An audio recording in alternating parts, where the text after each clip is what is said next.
Lean your ear toward me, just for the next few breaths.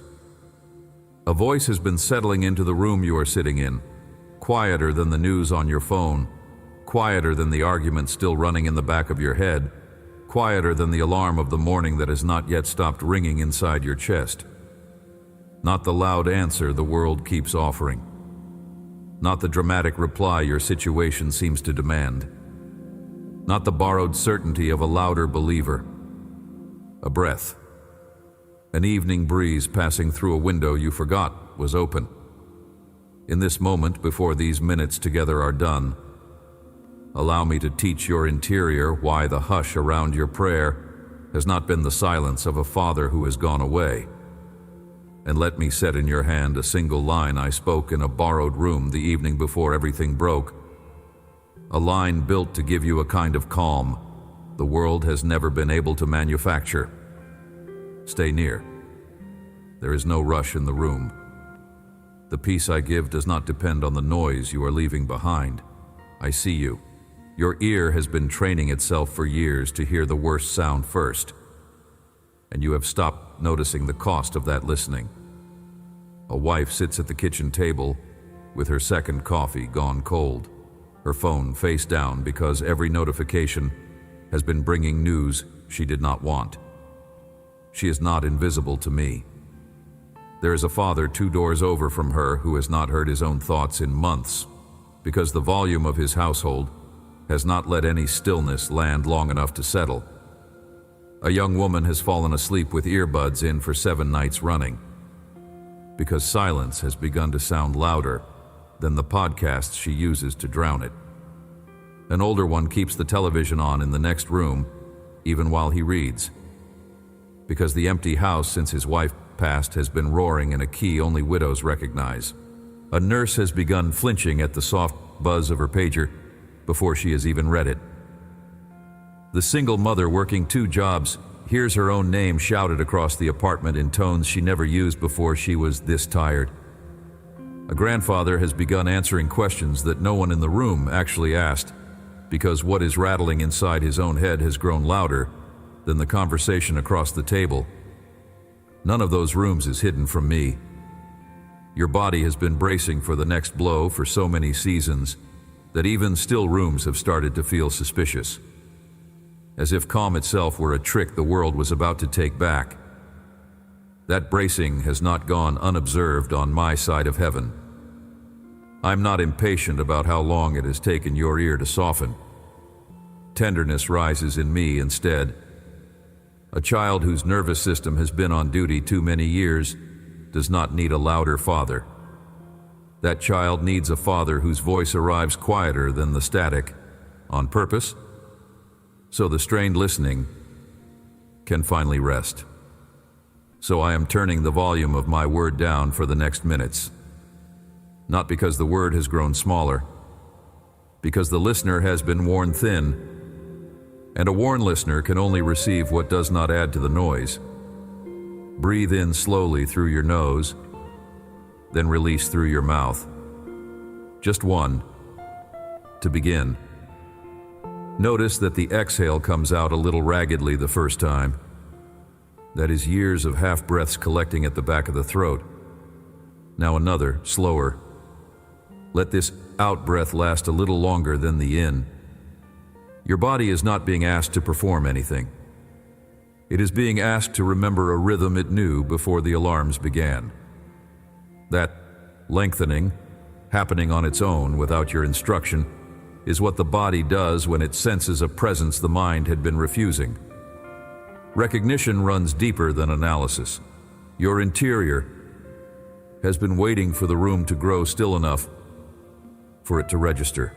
Why has the answer to your prayer felt missing? Not because nothing was sent. My reply has been arriving on a frequency your ear was no longer tuned to receive. You have been waiting for the shout, the spectacle, the headline-shaped rescue, and meanwhile a steady murmur has been moving through the corners of your week. A small kindness from a passerby on a hard afternoon. A song that landed on the very line you needed. An awake hour past midnight that brought one short sentence you have not been able to forget. None of those were accidents. Each was the same voice you have been trying to hear, dressed in whatever clothes the moment required. The voice did not stop. Your listening was reshaped by years of preparing for the wrong kind of reply. Somewhere along the road of your formation, you were taught that calm was a wage you had to earn by getting all the loud things in your life quiet first. The teaching went something like this: once the diagnosis settles, the rest will arrive. Once the job comes through, the rest will arrive. Once the relationship is restored, the rest will arrive. Once the child finally calls, the rest will arrive. So you have been waiting at the window of every situation, watching for conditions to clear, sure that when they did, calm would walk in on its own. Conditions have not cleared. Calm has not walked in. Quietly, you have been concluding that the failure must be yours. That is not what I have ever offered. That has never been what I have offered. The picture of my nearness you have been carrying in your chest. A fragile thing that depends on the weather of your life. A soft hush easily broken by the next ringing phone. A calm only the lucky get to keep. Was drawn by hands that were never mine. A few of those hands meant well and were honestly forwarding the small picture of God they had inherited. Others used your dependence on circumstance to keep you striving. Because a believer convinced she has to fix her situation before resting is a believer who will work without pause. Each source delivered the same misleading sketch, and that sketch has been costing you years of closeness with the real me. Slide it face down on the side table. I will describe how my calm actually arrives and into what kind of room. What I am offering is not the stillness that comes after the storm. It is the stillness that comes inside the storm. The world's version requires circumstance to cooperate. Mine does not. The world's version is a roof that holds only on dry days. Mine is a roof that holds in the rain. The world's version is what you feel once the bills are paid, the diagnosis improves, the child returns home. Mine is what you can carry while the bills are still unpaid. The diagnosis is still uncertain, the child is still away. That is the entire difference. That is what the night I spoke this word was about. Soften your gaze and pause here for a moment. Do not fix your eyes on any one thing. Allow the soft edges of the room to come back into view, the corner you usually do not look at, the spot of light on the floor you have stopped noticing, the small empty space between two pieces of furniture. Soft attention is not lazy attention. Soft attention is what lets a presence be felt without the eye having to chase it. Your eyes have been pointed at the loud parts of your life for so long they have forgotten how to receive the gentle parts. Allow them 3 breaths of unfocused looking. A voice arriving in the room does not require eye contact. It only requires the willingness to stop grabbing at the world for a moment. I want to tell you about a night when my calm was given in the worst circumstances I had ever sat inside as a man. You may have heard pieces of it before. Let me hand you the whole evening, slowly. So the sentence I left in the middle of it will land in your hand with the weight it had when I first spoke it. Picture a borrowed room above a courtyard in a city that had grown crowded for the feast. A long, low table, the remains of bread on a cloth, a few cups not yet cleared. 12 men around me whose eyes have begun to dart toward one another because something in my voice has shifted in the last hour. They cannot name what has shifted. They only sense it. Candles on the side are burning down. A window is open to the night air. Somewhere in the street below, soldiers are already being gathered who do not yet know whose face they will arrest before sunrise. They did not know yet that I was going to be betrayed inside the next several hours. They did not know yet that one of their own would walk down the stairs to point the guards toward me. They did not know yet that the rest of them would scatter into the dark, that the loud one would deny knowing my name 3 times before the rooster found its voice, that my body would be hung on a Roman tool the next afternoon for everyone they loved to watch. They did not know any of that. They only sensed, the way a person senses a coming rain, that the night was about to take a turn none of them was ready for. I looked around the table at 12 faces about to be undone. I did not flinch from what was coming for them. I did not soften it into something easier to hear. I told them plainly that I was leaving, that the time we had walked together was about to end in a way none of them had imagined. And then, in the very center of the most frightening sentence I had spoken to them in 3 years, I left them a gift. Hear what I told them. John, chapter 14, verse 27. Peace I leave with you. My peace I give to you. Not as the world gives do I give to you. Let not your hearts be troubled, neither let them be afraid. Sit beside me at that table for a moment. Do not race past the sentence. More breath lives inside it than a quick reading will release. Listen first to the verb. Leave. Not describe to you, not promise to you for the future, not give to you once your situation improves. Leave. A leaving is what a person hands over the moment before walking out the door.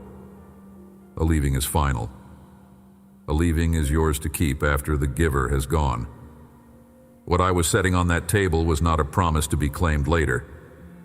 It was a substance being handed across right then, in a room with breadcrumbs and lamplight, into hands that were about to face the worst night of their lives. The gift was being handed over before the trouble arrived. The gift was meant to be carried into the trouble, not awaited on the other side of it. My peace I give to you. Read the word my. Possessive, specific, not generic calm, not the rest available to anyone who manages their breath well or pays for the right retreat. Mine. The calm that lives inside the person of the Son. What had been carrying me through every confrontation with the powerful, every accusation from the religious, every quiet, sleepless hour I had spent praying alone outside the city. That, the same substance I had been wearing under every public moment of my ministry.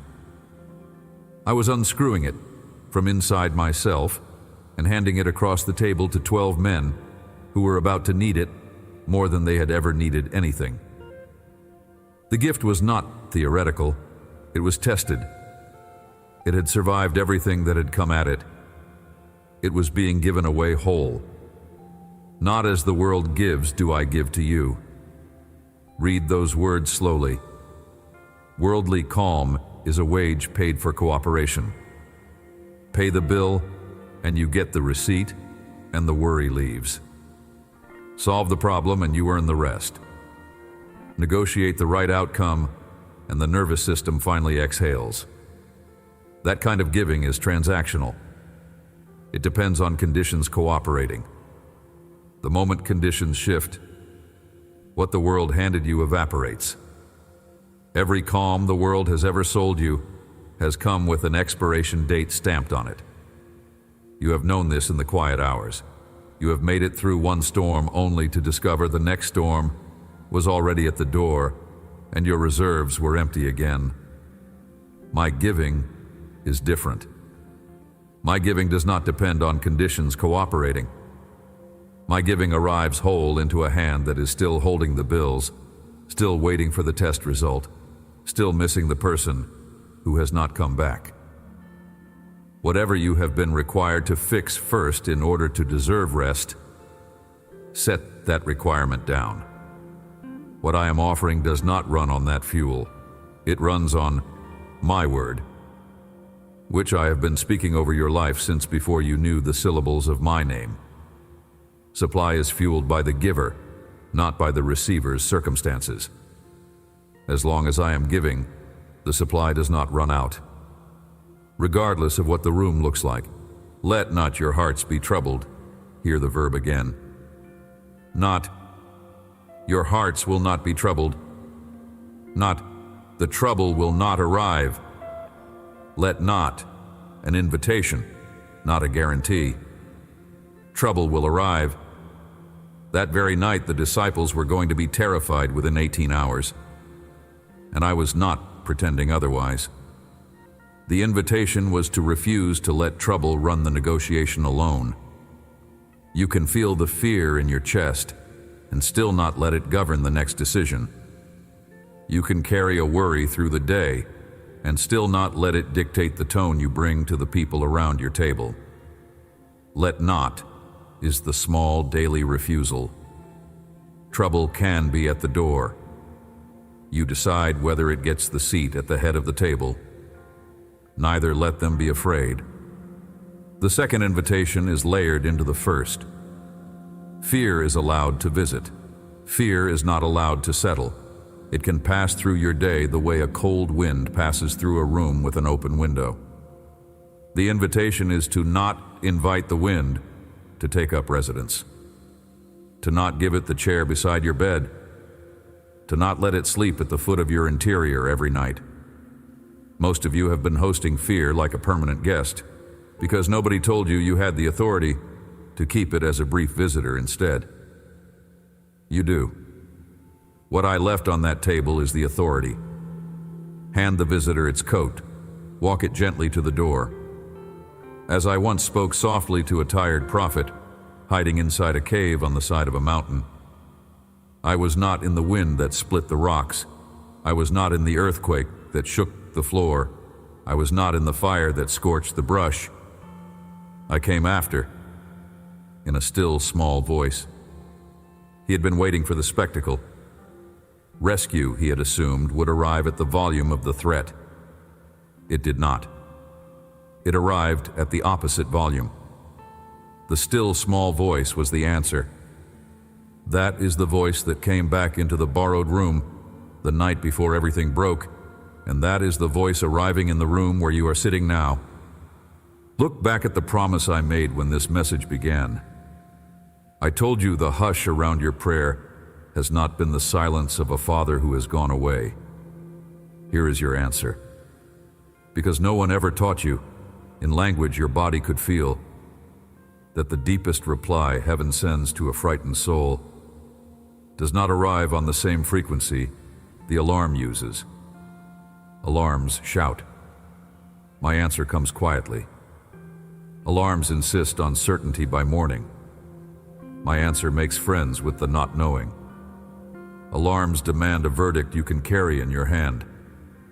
My answer hands you a substance you can carry in your chest, regardless of how the morning goes. The hush has been the answer. The soft voice has been the giving. You have been listening on the wrong band for a long time. If a single phrase here is settling into a worn place inside you, set one word in the comments. Peace.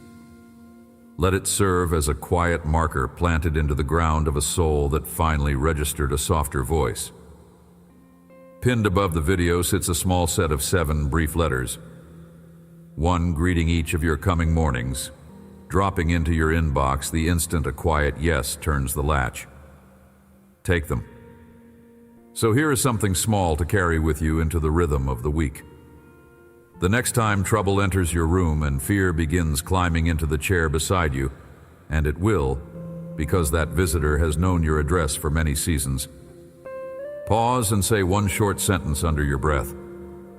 Peace I leave with you. Speak it gently. Do not raise your volume. Do not argue with the visitor. Simply repeat the line. The line is not yours to invent. The line is one I left on a table long ago, and it still works in every room since. Add one beat to the practice when there is space for it. After speaking the line, do not march straight on. Linger inside the sentence for one slow breath. Most listeners rush past the easing because easing has been an unfamiliar climate for too many years. Stay in the climate a while.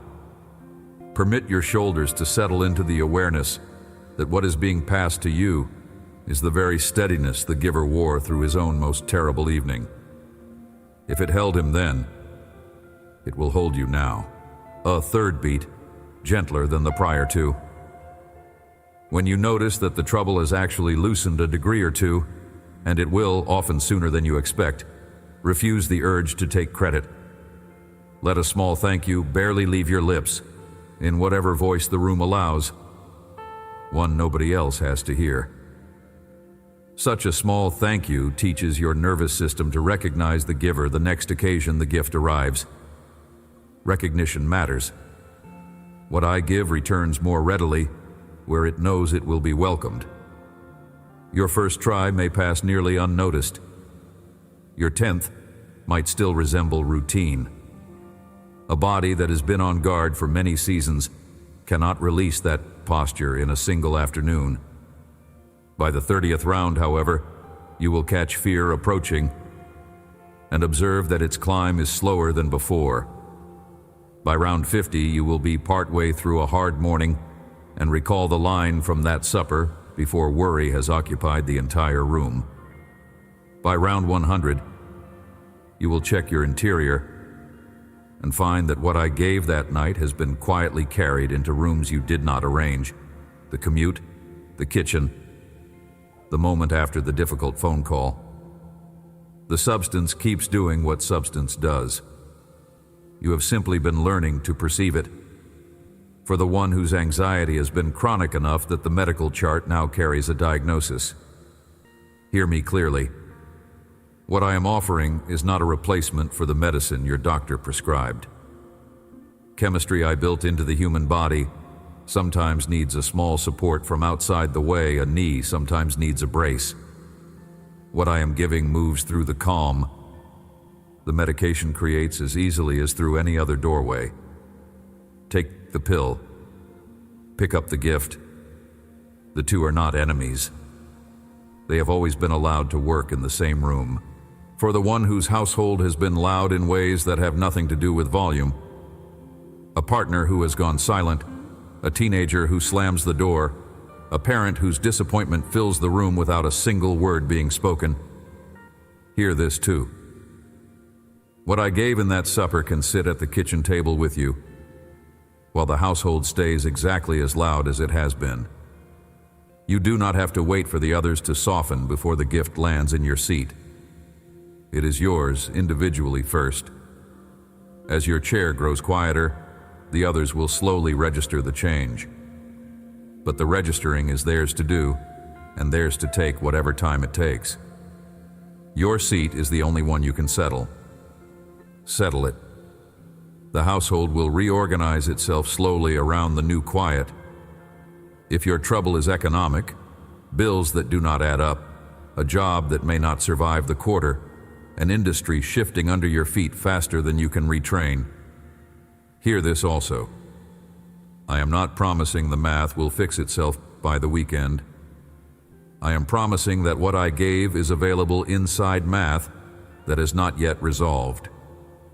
You can sit at the same kitchen table with the same stack of bills and feel a different weight in your shoulders, not because the bills shrank, but because the one who handed his own calm across his own worst night is sitting on the other side of the table with you.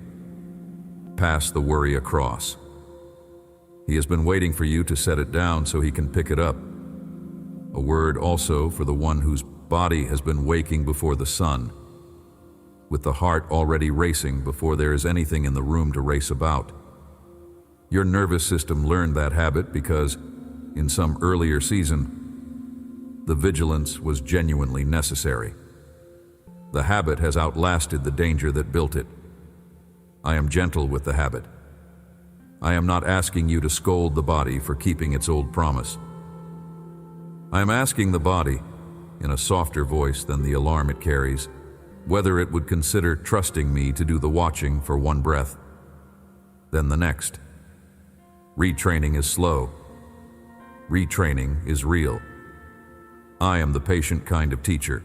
For the parent praying for an adult child whose life has begun to make you sleepless, hear this as well.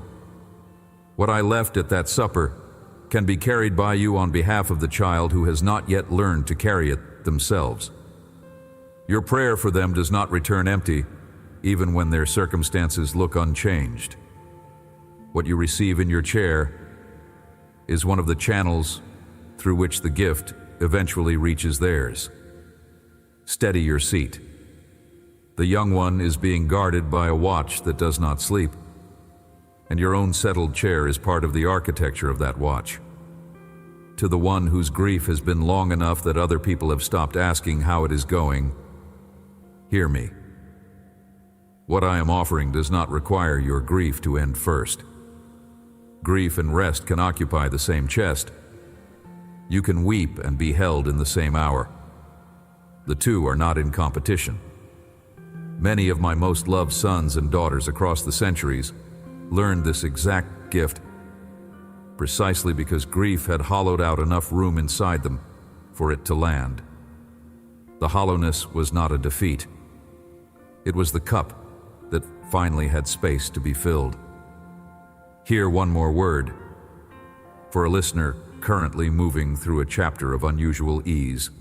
Bills paid, household calm, body cooperating. Ease is its own variety of vessel, with its own variety of risk. An easy chapter can quietly persuade the soul that what I give depends on circumstance. It does not. Ease at this hour is a separate gift, and it is not the same substance as what I gave that night. Practice the line in this chapter anyway. Peace I leave with you.